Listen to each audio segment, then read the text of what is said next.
Hey, there's hope!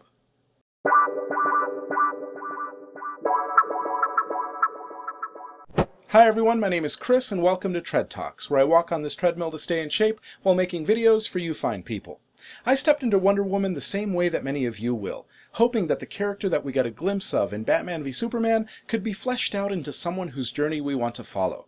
And what they've done with this film is more than meet that expectation. The core premise of the movie is thankfully focused and simple. We follow a sheltered Princess Diana as she's drawn into the conflict of the First World War.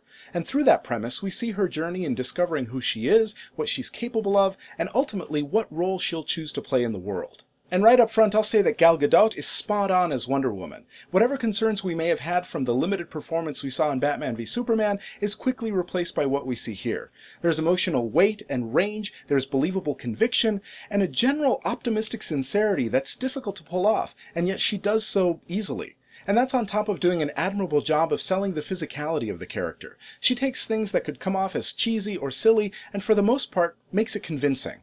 And beyond that, I think I'll nominate Chris Pine as one of the more underrated actors in Hollywood today. His relationship with Diana is one of the main reasons the movie works so well. Their chemistry with each other quickly wins us over, and as the movie progresses, we see him slip easily between humor and drama, and he ends up serving as the perfect counterpoint to her focused idealism. And there's a moment in the movie where the camera lingers on his face, and you see the multitude of emotions that he's experiencing, all in a short span of time. It's a wonderful moment amidst a great supporting performance. Now, as far as the story is concerned, I really appreciated the level of focus they kept throughout the film. Almost every character, whether it's Diana's mother, her trainer, Steve Trevor, or Diana herself, all their motivations are made clear without hitting us over the head with it. And I also thought it was great how the fish-out-of-water elements weren't just played up for laughs and humor. Instead, we have a story where Diana's understanding of humanity is intertwined with her discovery of who she is and the decision about the role she'll play in the world.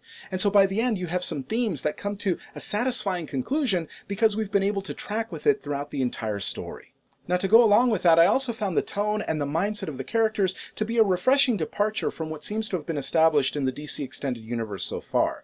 Diana herself is cast as a determined and optimistic warrior, someone that we want to root for and follow because she fights for something that is nobler than vengeance or bitterness. And the movie also allows for moments of celebration and levity that are appropriate to the overall tone of the film.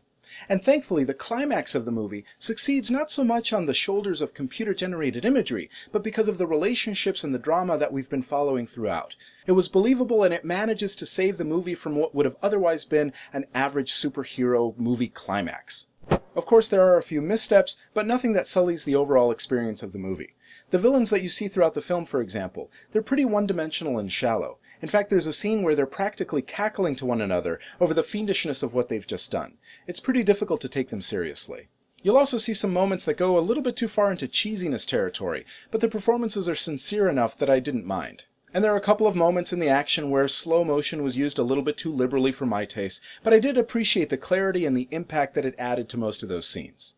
And finally, although the movie flows very well, the final act of the film is set into motion by a character making an unnecessary revelation. It's the kind of thing that I faulted Guardians of the Galaxy 2 for, and it's almost as if they couldn't find a natural way to bring that about.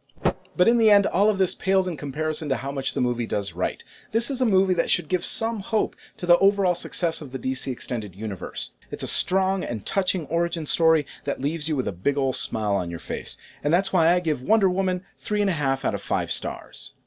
Okay, so that was Wonder Woman. Now, this was one of those rare instances where I was able to see a film before its release, so it's great to be able to share my opinion while it still may have some impact. So if you go see this movie, let me know if you liked it as much as I did. Beyond that, over the course of the next week or so, I'll be traveling, so the next videos will come a couple of weeks from now. One is going to be on the fitness side, where I did a Ninja Warrior type challenge, so you'll see how I stack up in my current shape and fitness. And on the other hand, I'll be reviewing Cars 3 when it comes out in the middle of June. So please look forward to those. And if you like this video and you want to keep up with my content, please like and subscribe, and hit the little bell icon to be notified when a new video goes up. Either way, thank you very much for watching, and have a great day.